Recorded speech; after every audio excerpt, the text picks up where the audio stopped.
Sanjay Ghodawat University, Kolhapur. Admissions open 2026-27. Spread over 165 acres. Placement assistance to students.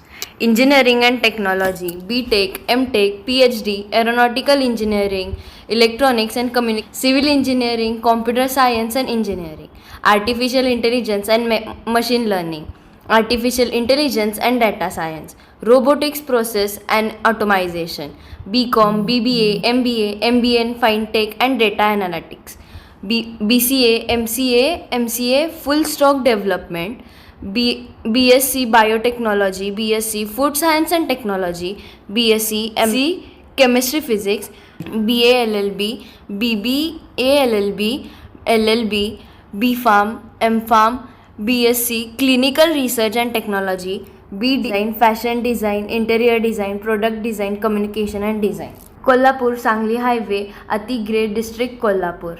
Phone number 9011039800, 9011022567. अवश्य भेट द्या Sanjay Ghodawat university Kolhapur. माजी खासदार संजय काका पाटील यांचा थेट आता भाजप प्रवेश आहे. घर वापसीची नेमकी कोणती तारीख आहे पहा. नमस्कार, मी शर्वरी आणि आपण पाहताय तिचा जागर न्यूज. राज्यात महायुतीचं सरकार असतानाच दुसरीकडे तिन्ही पक्ष आपली ताकद आणि नशीब आजमावण्याचा जोरदार प्रयत्न करताना दिसत आहेत. यावरचाच हा माझा स्पेशल रिपोर्ट. पाहूया एक नजर विधान परिषदेवर. राष्ट्रवादी काँग्रेसमधील मन न रमलेले माजी खासदार संजय पाटील यांच्या भाजप प्रवेशाचा मुहूर्त ठरलेला आहे. स्थानिक स्वराज्य संस्था निवडणुकांचा निकाल जाहीर झाल्यानंतर 30 जून रोजी त्यांचा मुंबईत मुख्यमंत्री देवेंद्र फडणवीस यांच्या उपस्थितीत भाजप प्रवेश होणार आहे. प्रदेशाध्यक्ष रवींद्र चव्हाण यांच्या विटा येथील दौऱ्यात यावर शिक्कामोर्तब झाल्याची बातमी समजतीये. 2024 मध्ये लोकसभा निवडणुकीत पराभूत झाल्यानंतर त्याच वर्षी नोव्हेंबरमधील विधानसभा निवडणुकीवेळी संजय पाटील हे अजित पवारांच्या राष्ट्रवादीत गेले आणि त्यांनी तासगाव विधानसभा मतदारसंघातून निवडणूक लढवली. मात्र तिथंही त्यांना पराभव पत्करावा लागला. मात्र आमदार रोहित पाटील यांच्याकडून त्यांचा पराभव झाला. आता काही राष्ट्रवादीत त्यांचं मन लागेना.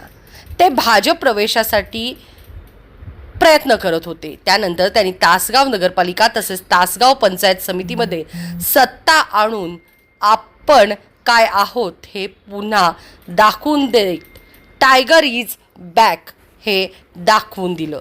दरम्यानच्या काळात माजी खासदार संजय पाटील पुन्हा भाजपमध्ये प्रवेश करण्यास उत्सुक होते. मात्र त्यांचा प्रवेश लांबला. अनेक अटी घालण्यात आल्या असं देखील समजते.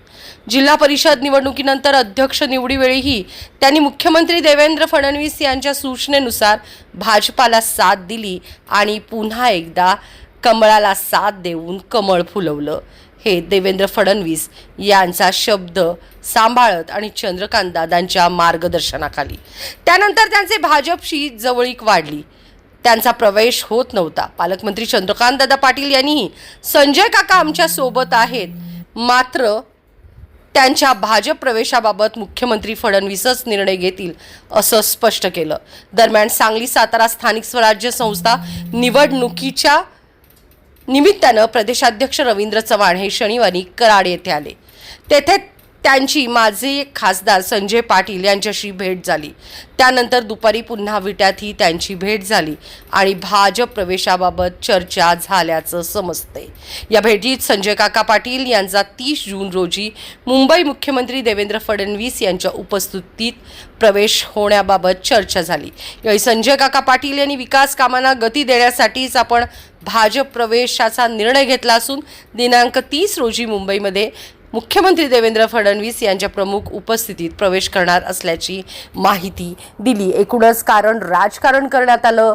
संजय काकांना भाजपापासून दूर ठेवण्यासाठी जिल्हा परिषद निवडणुकांच्या पार्श्वभूमीवर संजय काकांवरती आरोप करण्यात आले.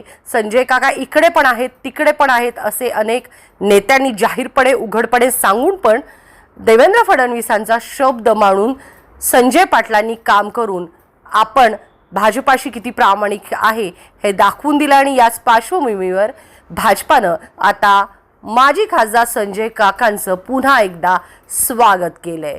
येणाऱ्या पुन्हा एकदा खासदारकी निवडणुकीत भाजपाचा उमेदवार संजय काकाच असतील का?